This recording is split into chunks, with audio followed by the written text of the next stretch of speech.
Chicken breasts can be dry, leathery, and just plain boring, but not these. Wrapped lovingly in salty prosciutto, perfumed with fresh sage, and served doused in a lemon and white wine sauce, this dish will have you looking at breasts with a whole new set of eyes. Oh, and ridiculously tasty crispy potatoes, they're included as well.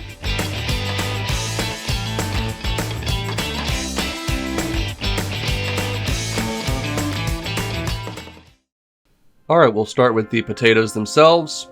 You could boil some little new potatoes or small potatoes, but I happen to love these little microwavable bags of potatoes, so I went ahead and gave them their head start, 8 minutes in the microwave, and now they're technically cooked and edible, but we're going to gussy them up. Dump them into a bowl, and at this point I'm going to season them with salt, pepper, garlic powder, and Italian seasoning, but you can really do anything you want to here. Keep it simple with salt and pepper, or get wild. You do you. Once we've got our seasonings on there, we are definitely going to need a good glug of olive oil, probably about 1/3 cup here. Give them a nice toss. I'll put all the steps and the ingredients down below in the description. They'll be on the website as always as well. Once you've got them tossed in the herbs and seasoning and oil, go ahead and get them out onto a large sheet tray, and then using a mug or heavy bottom cup, go ahead and press them down into a little disc. If they happen to stick to your mug or cup, just grab a spatula, some tongs, and knock them off. They're going to be rustic here. They do not have to look perfect, and they will not. Once you have them all smashed up, you're going to drizzle any remaining olive oil and seasonings over the top of the potatoes, and then put them into a 425-degree oven for 40 to 50 minutes until they are beautifully golden brown.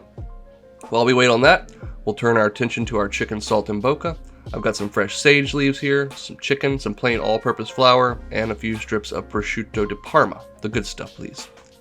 We'll go ahead and season our chicken up with salt. Don't need too much. That prosciutto is salty, and we are going to put some cheese on top as well, but we do want a little bit to get started. Take a couple of your sage leaves and put them directly onto the chicken breast. And now, using that prosciutto, we are going to cover those sage leaves up and wrap it around the edges of the chicken to secure that herb in place. It's going to perfume wonderfully as it cooks in the skillet. Go ahead and rinse and repeat. Thanks for sticking with me this week. I'm recovering from a bout of the old COVID, so the voiceover is a little rough today, but I promise not contagious through the microphone. Anyways, use 1 or 2 pieces of prosciutto, totally up to you and how rich your blood is, but once you've got that chicken nice and wrapped up, go ahead and give it a good dredge in the all-purpose flour. Make sure we don't have any bald spots, those are very depressing. And then just knock off any excess, set those aside, and we can consider cooking them. Which we will do in a large skillet over medium heat, and I am going to add a generous amount of olive oil. You could use butter as well here. Do want to get a nice coating on the bottom of that skillet. Lay that chicken in away from you, and we're going to give it about 4 to 5 minutes on each side. Really depends on how thinly you've got your chicken cutlets cut or pounded. These were relatively thin, so I didn't pound them at all. I am going to put down a little controversial ingredient here with some cheese, but if you ask me if there's ever an option to add cheese to something, you say yes, please. Once your chicken is totally cooked through, should take about 8 to 9 minutes total, again depending on thickness. Get it out of the skillet, get any gunk out of the bottom of that skillet as far as excess oil or brown bits that are burning, and deglaze with 1/2 cup of a dry white wine. We'll also add 1/2 cup of chicken stock and the juice of 1 lemon. We're going to bring this up to a simmer over medium-high heat and reduce it by about half. You'll also want to taste it for salt and pepper, season as needed. Once it's reduced by about half, I'm going to add in 2 tablespoons of unsalted butter, kill the heat, and swirl these around until they melt. You could always add additional flour or a cornstarch slurry if you want this to be more like a gravy, but I really prefer it to just be a pan reduction, nice, light in body and texture.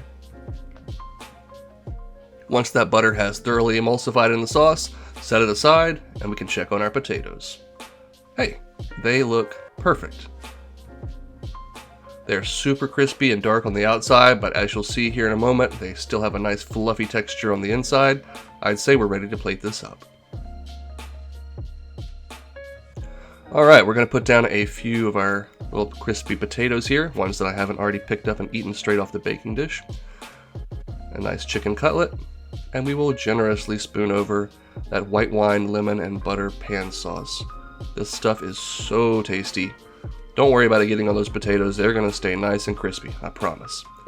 One final garnish with a little more fresh sage and some fresh cracked pepper. Our chicken saltimbocca and smashed potatoes are ready.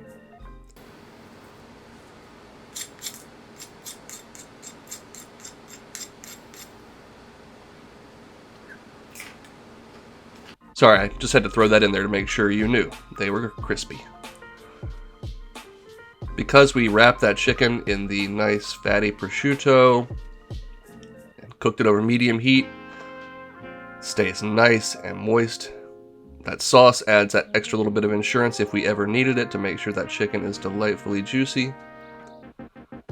Get that nice richness from the prosciutto, and man, that sage just really adds another element to this that really can't be described properly. You just got to give it a bite. Those potatoes, as promised, fluffy on the inside, super crispy on the outside. What are you waiting for? Go make this, or at least something delicious. So, get on out of here. I'll see you in the next one. Thanks for watching.